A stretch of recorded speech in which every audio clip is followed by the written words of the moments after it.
So I just wondered if you could go a little bit more into some of those demos. Sure.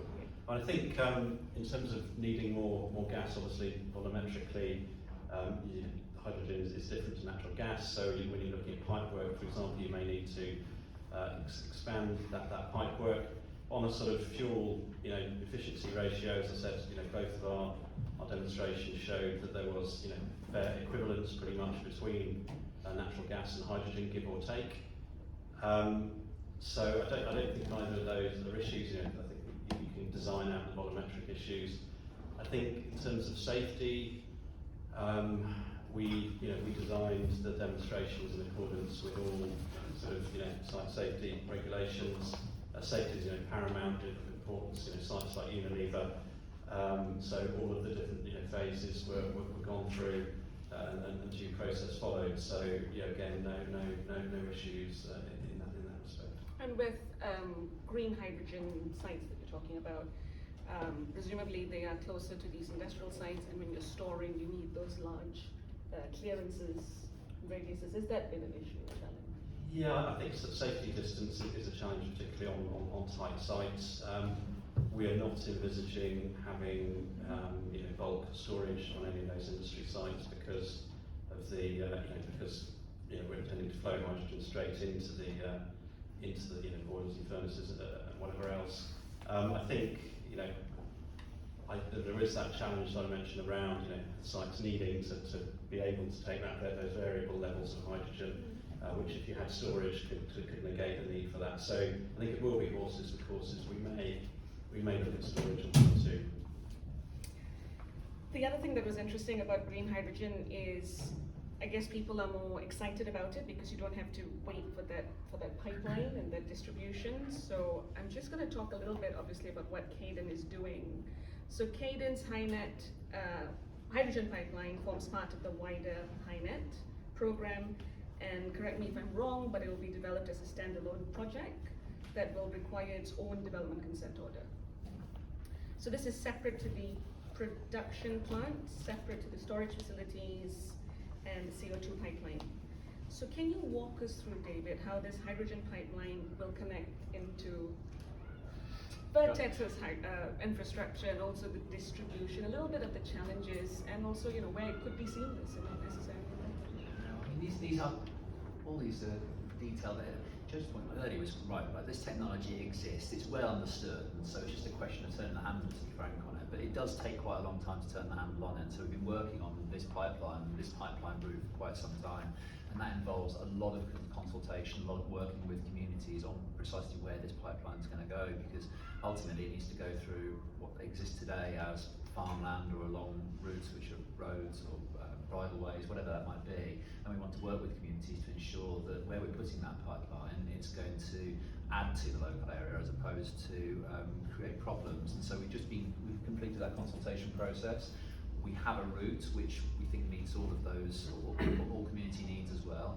We're now in the process of putting together the consent application, which will go in early next year, with a view to then getting a decision and just actually starting building the pipeline that connects the hydrogen that is being produced all the way through to the people the industry that demands it, and also down into Cheshire to where it can be stored as well. What I would also say on some of this stuff is that Cadent today has got over 100,000 kilometres of existing pipes in the ground today. So yes, well, we're talking about what's essentially like an 85 kilometre, 100% hydrogen pipeline for Hynet. Ultimately, our goal is working towards repurposing the 100,000 kilometres of pipeline right across our network, so that whether it's green hydrogen production that's distributed, or whether it's future blue hydrogen production, or whatever kind of hydrogen production, we'll be able to get it where it's being produced to where it's needed. That's something that's an ongoing project. We've been upgrading the network for decades now, not because of hydrogen, but it happens that work does enable hydrogen, and by the end of this decade, we think we'll be in a very strong position just to use that existing network instead of brand new pipelines. And the DCO itself could take 2 years for an outcome, so. But I do think, sort of thinking about things that if I've got a shopping list of stuff that I'd like to see happen, yeah, we've already heard about the business models. A number of people have said today that the business model, that needs to happen sooner than its current plan. 100% agree with that. If there are ways as well that planning processes can be streamlined as well, 2 years it's necessary to go through this process for all sorts of reasons, but I do think there are ways in which we can speed this up. Thank you. There's obviously the potential for hydrogen export, and the nailing of supply and demand profiles for hydrogen is challenging, especially over a period of time. It isn't easy to model. It's based on an array of sectors, vectors, deployment of technology, maturity of technology, etc. So do you think, Joseph, Adam, that there'll be enough hydrogen firstly to support ESSA with its waste fuel gases, and then everyone else, like chemicals, ceramics, paper, glass, power gen? Yeah, well, our analysis of demand, and this is one of the first things I did when I took the job, was to go and see each of the major industrial sites in the northwest to see what their questions and concerns were, and frankly, their main point was, why can't we go faster, and where is it? I mean, from a technical work, there's a lot of technical work being done. Their concern, just to give some of their perspective, these plants are part of multinational companies. So if you're sat there and you're a chemicals business that has a plant in the northwest, your shareholder has a choice of where to invest in decarbonising in maybe 50 sites globally. So at the moment, the UK's forefront said they are earmarked for that capital and that work to be a flagship plant. But it doesn't last forever. And if you have a plant in the United States or in Germany or somewhere else, so these consumers of hydrogen, technically not a concern, financially, commercially not a concern. The Cadent pipe, similarly, is not a concern. It's really, okay, we've got to go to our shareholder for money to make this happen. Can you give me certainty around it? Just in terms of the supply demand dynamics, yes, the refinery is an anchor customer, and they can take, with actually another local glass manufacturer, they can take about 2/3 of our plant. But they're also very flexible, the refinery, and we estimate, so there is plenty of hydrogen production for these other mainstream consumers. I think for us, again, we have plans or ambitions to do much more than 1 gigawatt.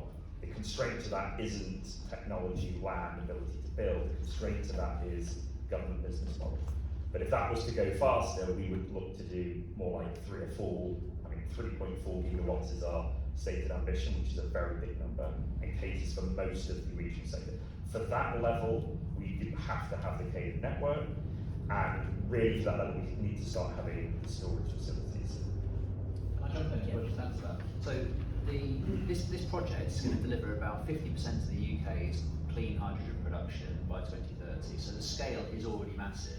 However, the reason why this is important, the reason why it needs to go further is because really this is about protecting jobs, industry and economic growth right across the region.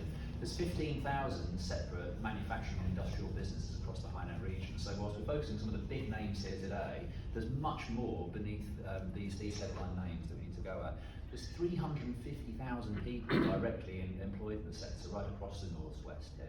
And I'm not saying that all those jobs are going to go, but Joe's absolutely right. These are big companies and they can choose where they invest. And frankly, if they're not able to invest in getting to net zero here in the northwest, they will just choose Germany or France or somewhere else. So it's absolutely vital that we do move at pace and we do increase the scale of this. The people on the stage here are working on that, and we'll need to continue to turn the handle quite aggressively, I suggest, in order to meet the expectations that customers across the northwest have for us.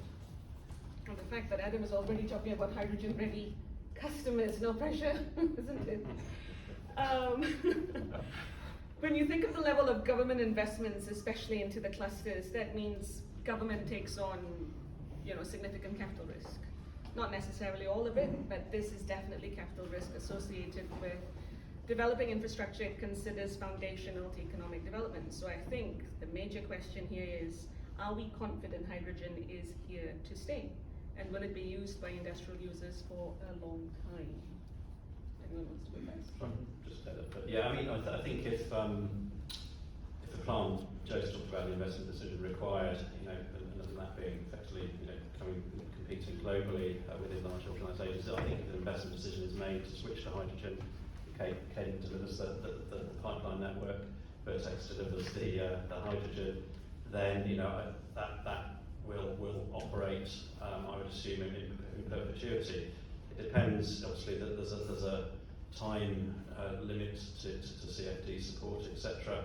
But I think there's an assumption that carbon price will be such that it'll be, we'll have to use hydrogen rather than natural gas. So yeah, I wouldn't see any sort of switching away.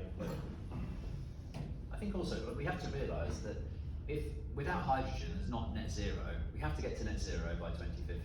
If we want to decarbonise industry and keep it in the UK, we are going to have hydrogen. You will be able to electrify some of the industries around the northwest and elsewhere. However, you're going to need hydrogen for an awful lot of that, and the government recognise that. Hence why we've got the hydrogen strategy. Hence why they're bringing forward the business models that are going to underpin it. So yeah, there is some capital risk here, but I think there's an acceptance it's absolutely needed if we're to hit our climate goals.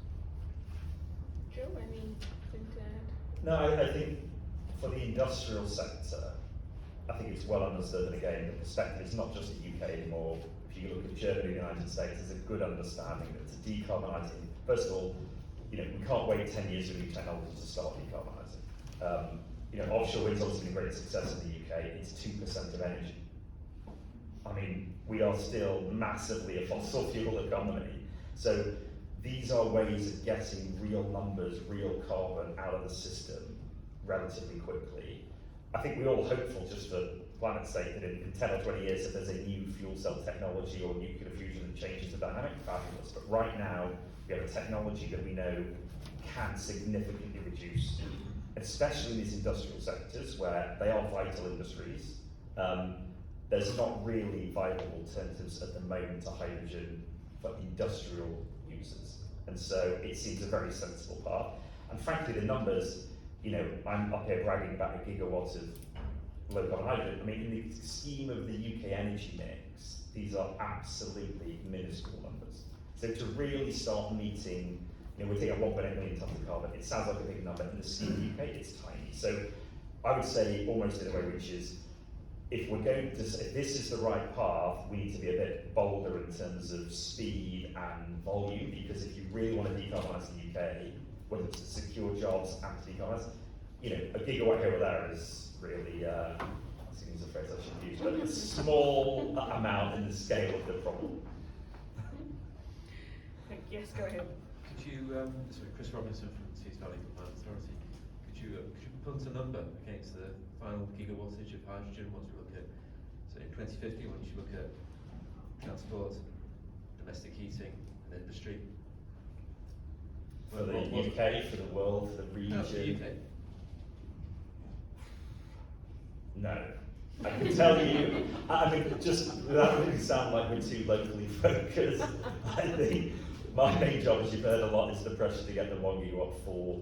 I think there's a question about doing 10 gigawatts in the region. The big swing factors, frankly, from a hydrogen perspective are, we know in the east cluster and the northwest cluster there are obvious places. How do you reach the other industrial pockets in the UK is one critical question. Everyone talks about Port Talbot steel and what do you do with it? And the other big one is the big use case is obviously domestic heating and what happens there. And so they are the big, industrial numbers were pretty clear what they are, how they're going to be reached. The big swing factor in my mind is if you start using domestic fuel for a power grid and other things, it's obviously a very different number. And obviously Kate's at the forefront of the Just to add a couple of numbers to it, I can't do the maths in my head quickly, but the UK government, their forecast is that by 2050 we'll be needing something like between 250 terawatt hours of clean hydrogen and 420 terawatt hours of clean hydrogen a year. Today we're using about 27, 30 terawatt hours a year. The scale up we need to see in the hydrogen economy over the next 30 years or so, less than 30 years, is phenomenal. Any other questions? Sorry, Richard Price from Output of Out. With hydrogen being 6 to 7 times more flammable than natural gas, the risk of explosion is significantly more in leakage. On petrochem refineries, they've been firing hydrogen-rich gases for a long, long time, and they're all ATEX, hazardous area zone. Is this expected to happen on a hospital, a laundry, an industrial plant? Because we're talking about bigger pipelines, bigger potential for leakage, bigger surface areas, and it's dangerous stuff. And there has to be significant retraining of operators and users and so on for this, in my opinion. And I'm a combustion engineer, I've been working in combustion for a long time, and I've seen horror stories on industrial boilers, on their safety records and so on. This stuff is very, very dangerous if it leaks, and its explosion range is, like I said, 5 or 6 times more. So there has to be, I haven't heard enough about safety today for my liking. You've touched on it a little bit, but there's a long way to go on this. In my opinion. Yes, good question. I mean, something Anushka raised as well. I mean, I'm not a safety expert myself, so I'm not going to start talking about alarm and you know what. Sorry, I'm an engineer. So. Okay. But I mean, I will say, you know, safety is, you know, I mentioned, you know, I think Unilever probably as much as any organisation takes safety seriously. I wouldn't be worried about them, they'll get it right. Yeah. It's a small end. This will come down to insurance at the end of the day, and premiums and everything. Yeah. There'll soon be some headlines if there's some hydrogen gas explosions and fires going on in the Yeah. Yeah, I mean, I think you know, we have an established safety regime for natural gas. We have an emerging, you know, safety regime for hydrogen. I think there's still some learning to do, and hence, you know, hence Phase is funding demonstrations to enable us, you know, to do that learning. I think we need to, you know, we need to manage gas safely in the way we do today. I think probably when we had Towns Gas that went to natural gas, I think there were changes in safety regimes. We have done it before, albeit I appreciate hydrogen, you know, flammability and stuff is a different gas, but I don't think, I mean, it's not something that concerns me particularly, albeit we do need to do it properly. Like I said, the refining's done it for a long time and offshore and so on. The technology's there. I just see the capex of changing out all that combustion equipment and all that instrumentation for ATEX certified and zoning areas. To me, that's the only way to go with this when you've got flange and diffuse potential. But that's a big call. Sorry, if I could just interject, David, do you want to share anything on the hydrogen village and what they're doing potentially with trials? Yeah, so I'll just give a brief overview of the hydrogen village in a second, but just to build on Adam's point there on safety. You're absolutely right. It's the number one concern, and actually, it's I mean, we've been working on like hydrogen infrastructure for years and years now. The reason it's progressing at that sort of pace is because we're working very closely with the likes of not just like bodies like IGEM, but also the health and safety executive like Bayes. Nothing happens until you pass a gate and demonstrate that it's safe. So we've had a number of trials, first on closed systems such as at Kiel, now on live bits of network such as at Win Leighton, where we're testing exactly this sort of thing to design the safety protocols around to make sure that the hydrogen can operate safely. So it will happen, the evidence base is being developed, but if we can't demonstrate it, then none of it will happen. Just briefly on the hydrogen village, because this is the next trial that we're at the moment. It's a proposal, so it's either ourselves or our colleagues in Northern Gas Networks. In order to take a decision on the role of hydrogen in 2026, Bayes are collecting evidence such as on safety, but also on things like consumer acceptance, on technical feasibility for different use cases, etc. And the first stage in that is to convert an entire place. Roughly 2,000 properties to run 100% hydrogen. We're proposing to do that up at Whitby near Ellesmere Port, very near the Hynet facility, and where we'll be converting the whole village to run on clean hydrogen in 2025, I think it is. So we've got people on the ground right now, knocking on people's doors, talking to them about what that might mean for them, going into their homes, having a look at the sort of appliances they have, going to restaurants and doctor's surgeries and whatever else we find in Whitby to look at, well, what does a conversion look like and what would it need to take in order to do that safely. This is the first of a number of trials before government would take a decision on a hydrogen rollout that goes beyond industry. Tony Rosselli, Durham University, and academic lead for the Foresight Industrial Cluster. You put a business case or a plan to government around linking up Humberside, Teesside, and Hynet in terms of a hydrogen network, and then linking to the European backbone. How was that landed? I think it's not quite. I would say it's a business plan as yet. It's not like a firm proposal. However, in our mind is, at some point, you've got industrial clusters here in the northwest, in Teesside, around the Humber, Bacton, and then also down to London. We're about to launch a new project called Capital Hydrogen, looking at how we bring hydrogen to the industrial cluster around the Thames Estuary, for example. And eventually, you're going to need to see what does it look like to link these things up. And I'd say that when we talk to government about this, they're very receptive. So they understand that it's not. There is industry, not just in industrial clusters. When we speak to paper mills in Cambridgeshire, for example, we spoke there about steel factories down around Port Talbot. There is a need to try and find a solution, and finding a way to use the existing gas network, for example, to move that hydrogen from centres of production to industry outside of clusters is very much on government's mind.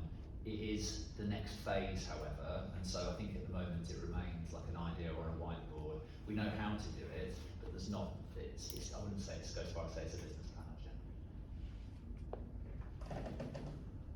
Any other questions? No? Okay, then I think wraps up our panel discussion.